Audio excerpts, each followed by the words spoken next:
Hola, te saluda David Peñuela. Yo soy abogado y fundador de David Peñuela Oficina Legal, despacho en el que, como ya sabes, nos especializamos en dos áreas. La primera, la relacionada con aquella responsabilidad que puede surgir o en cabeza del Estado o en cabeza de un particular por los daños y perjuicios causados a una tercera persona. Y la segunda área es la representación judicial y asesoría que tenemos o que ejercemos en relación con los procesos de extinción de dominio, que es aquel proceso en el cual la Fiscalía inicia las investigaciones en contra de cualquier ciudadano con el fin de despojarle de sus bienes. Y en esta ocasión quiero compartir contigo un par de consejos en relación a cómo contratar con un abogado. ¿Cuáles son los criterios que ustedes deberían tener en cuenta para contratar con un abogado? Y este video lo hago porque es una pregunta muy frecuente que me hacen. David, ¿cómo hacemos para contratar con un abogado? David, ¿qué tengo que tener en cuenta para contratar con un abogado? David, ¿usted no conoce de pronto de casualidad a un abogado en determinada área? Y muchas veces no conozco abogados en determinadas áreas, en áreas de pronto muy específicas, en derecho de los petróleos, derecho energético. No puedo referenciar a un abogado, o conociéndolo de pronto no considero que tenga los criterios que yo considero que tiene que tener un abogado para ser recomendado. Por lo tanto, entonces me permito darles un par de criterios a ustedes para que cuando ustedes estén en esa posición de conseguir un abogado, de contratar un abogado, pues puedan hacerlo de una forma más correcta y más acertada. Entremos en materia. Tengo entonces 6 criterios. 6 criterios. El primero de ellos es la necesidad de contratar el abogado. Es decir, verifiquemos, o ustedes allá verifiquen si necesitan de la presencia o de la actuación de un abogado. ¿Por qué? Porque hay actuaciones en las cuales usted no necesita un abogado. Por ejemplo, para presentar un derecho de petición, usted no necesita un abogado. O para presentar una tutela, usted no necesita un abogado. Para controvertir un acto administrativo en sede, digamos, administrativa y no judicial, usted no necesita un abogado. Entonces es importante que usted conozca que efectivamente hay situaciones en las cuales usted no necesita un abogado. Ahora, esto no quiere decir que la presencia del abogado no incremente o no mejore sus argumentos, por supuesto, pues para eso está el abogado. El abogado va a poder generar un mejor derecho de petición, una mejor tutela o una mejor reposición del acto o apelación del acto administrativo. Pero si usted considera que tiene los argumentos necesarios, el conocimiento necesario para hacerlo, adelante, lo puede hacer, por supuesto. Entonces la primera es verificar la necesidad de la presencia o de la actuación de un abogado. La segunda es que el abogado tenga conocimiento en el área. Conocimiento en el área en la que usted necesita asesoría. Y acá es muy importante que ustedes tengan presente algo. Dentro de nuestro gremio, para nosotros, los abogados que de pronto que ya tenemos una especialización en determinada área, es clarísimamente un mal indicio contratar con un abogado que hace de todo.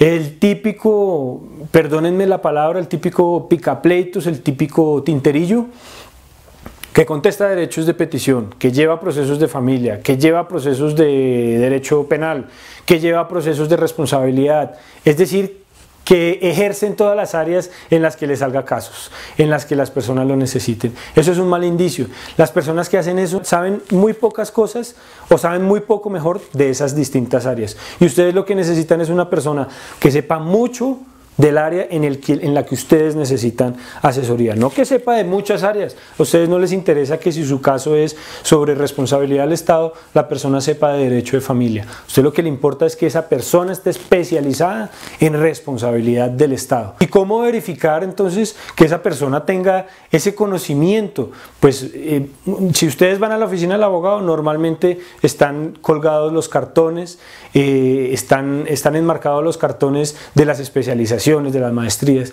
Si no, pídale al abogado que le muestre las especializaciones y las maestrías que dice tener. Es muy importante, este caso es supremamente importante.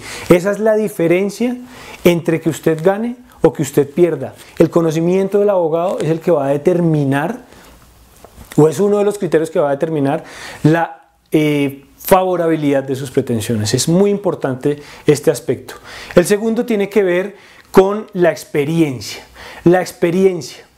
Acá, si bien digamos que sería indicativo de que un abogado, que la edad sería indicativo de que un abogado tenga experiencia. También he tenido la posibilidad de verificar que no siempre es así.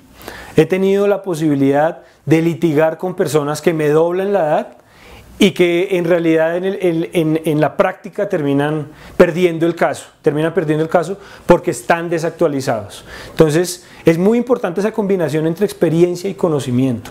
Si bien es importante que la persona tenga experiencia, yo me inclinaría por una persona que no necesariamente tenga 50 años de experiencia, pero de pronto tenga 2, 3, 4 años de experiencia haciendo lo que dice y que además sea y tenga énfasis del conocimiento en esa área. Entonces está especializado en derecho penal y lleva 4 años o 3 años litigando.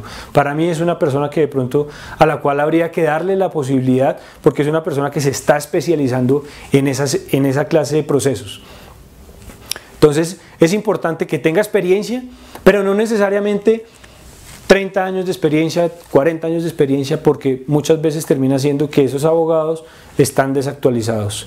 No quiero decir que las personas que sean mayores que yo están desactualizadas necesariamente, pero sí lo he visto. Entonces es importante que tengamos en cuenta ese criterio. Otro criterio es la sinceridad y la honestidad, y este sí que nos cuesta a nosotros los abogados, al gremio, lo digo en general por el gremio. Es muy difícil, y yo los entiendo a ustedes, los entiendo totalmente, porque me frustra también escuchar casos en los que los abogados se actúan de forma deshonesta. Esta parte de la sinceridad, de la ética y de la honestidad es clave.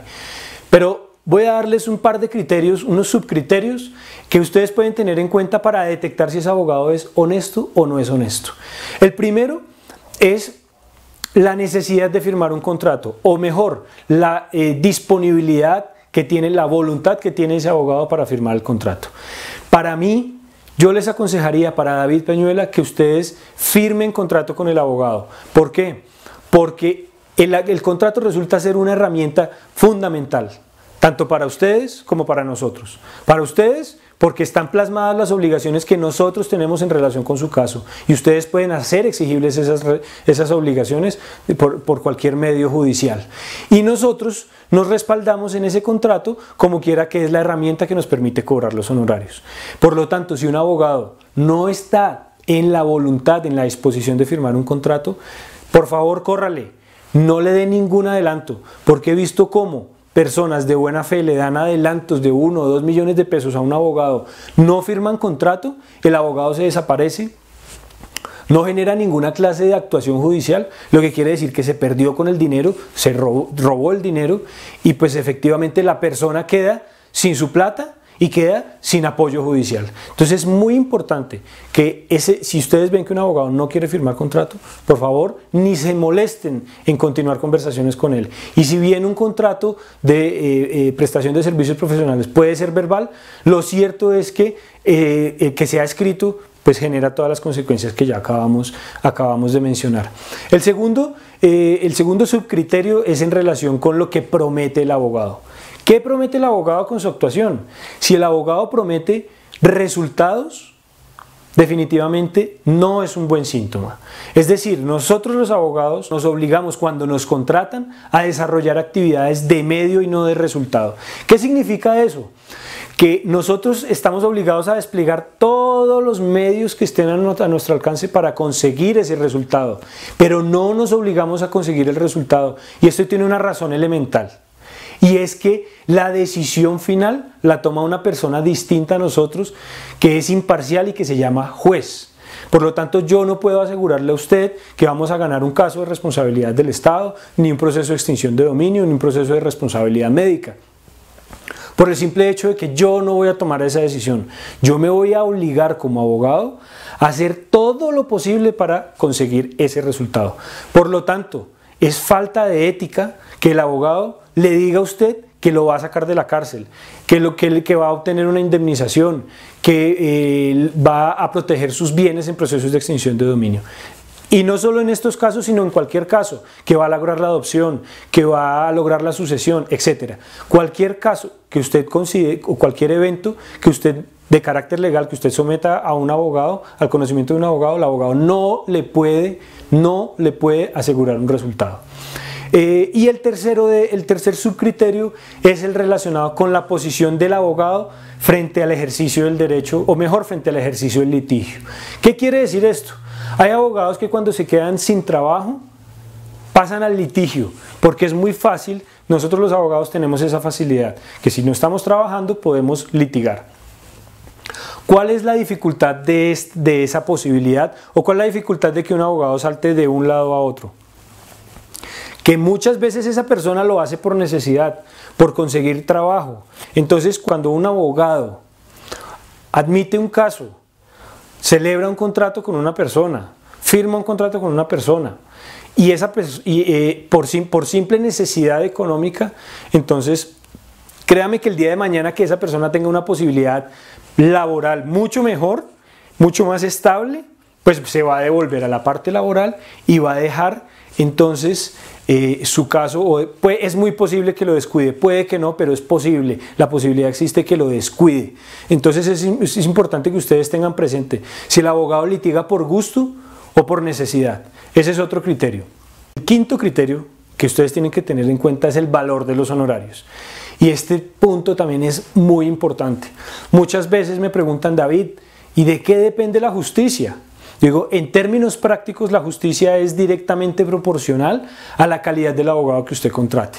Y todos sabemos que el abogado, entre mejor calidades tenga, pues mayores van a ser sus honorarios. Y eso es evidente no solo en el gremio de los abogados, sino en cualquier otro. Un médico bueno pues va a cobrar mejor que un médico malo. Un médico reconocido va a cobrar más que un médico que no es reconocido. Esta regla que acabo de mencionar se aplica para todas las actividades profesionales o técnicas que tengamos a la mano.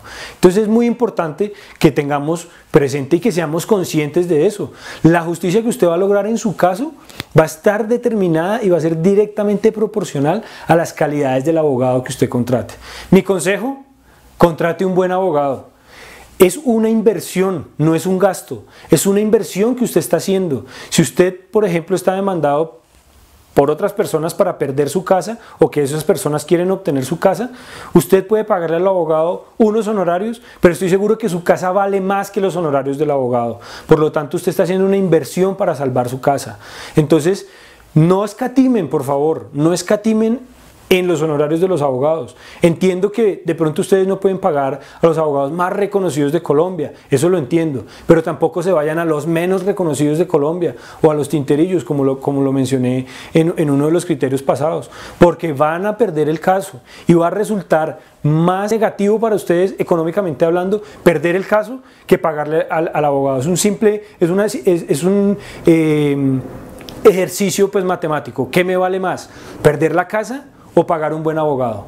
Si lo quieren ver como una pérdida. Entonces es importante que ustedes tengan o estén dispuestos a pagar a un buen abogado, porque un buen abogado vale dinero, pero también su caso es muy importante y sus derechos pues requieren de un buen abogado que los defiendan. Y el último es ¿cómo conseguimos ese abogado? Es decir, ya hemos visto cuáles son los criterios. Entonces ahora, pues como está tan en boga el tema de búsquedas por internet, es muy válido encontrar abogados por internet, así como también por recomendación. Digamos que cualquiera de los dos métodos es válido, pero no deslegitimen la búsqueda por internet, porque la búsqueda por internet también puede traer resultados interesantes. Usted pues se puede encontrar con abogados muy buenos por internet. Lo digo porque he tenido la posibilidad de verlo, me he sentado con personas a los cuales yo no les puedo llevar el caso porque no es mi especialidad y buscamos abogados por internet y hemos filtrado, digamos, o hemos validado estos criterios y nos ha ido bien, a esa persona ha obtenido resultados favorables. En conclusión, estos son los criterios que yo como abogado tendría para contratar otro abogado.